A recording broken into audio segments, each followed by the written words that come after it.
Baadiyyaa biyya koo ganda dhalootaa koo baadiyyaa biyya koo ganda dhalootaa koo sirraa fagaadhollee carraa jiruutiin siin dagaadhu aniyaa. Baadiyyaa biyya koo ganda dhalootaa koo baadiyyaa biyya koo ganda dhalootaa koo sirraa fagaadhollee carraa jiruutiin siin dagaadhu aniyaa.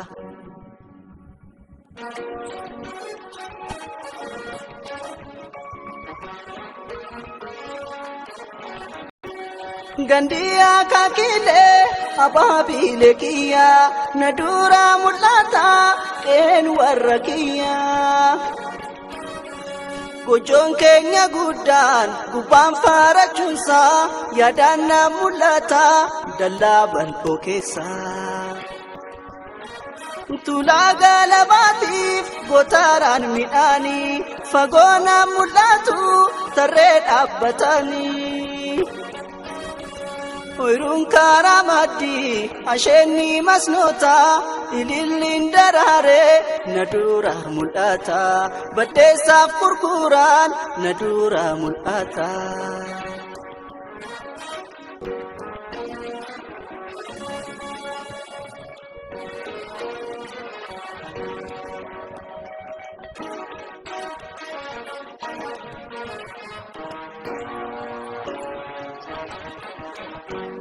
Baadiyyaa biyya koo ganda dhalootaa koo baadiyyaa biyya koo ganda dhalootaa koo sirraa fagaadhollee carraa jiruutiin siin dagaadhu aniyaa.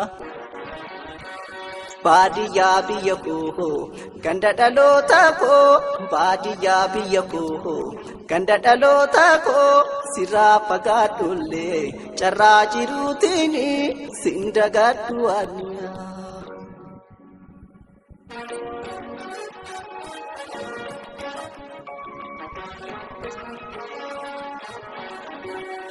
Gasaara rafanne yeroo loon tiksinu godaan keessa fiigne burraaqne taphannu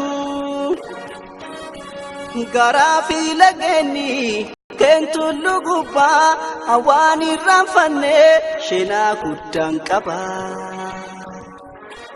Nyaata malee qubsaa qilleensummaan keetu baadiyyaa biyyatoo hin irraanfatamtu. Lafa dhalootaa koo hawaasin dagadhu garaan naa booraya yeroon si yaadadhu garaan naa booraya yeroon si yaadadhu.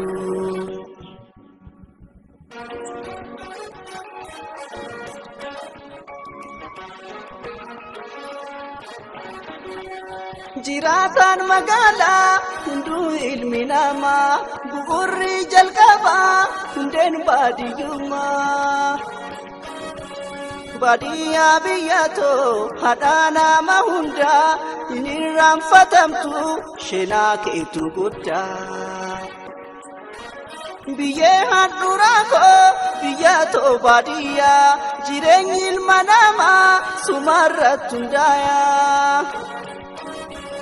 Magaalaan nagalchus midhaaniif bishaanii baadiyyaa biyyatoo siin dagadhu ani baadiyyummaa kiyyaa ittiin boona'ani baadiyyummaa kiyyaa ittiin boona'ani baadiyyummaa kiyyaa ittiin boona'ani baadiyyummaa kiyyaa ittiin boona'ani baadiyyummaa kiyyaa ittiin boona'ani.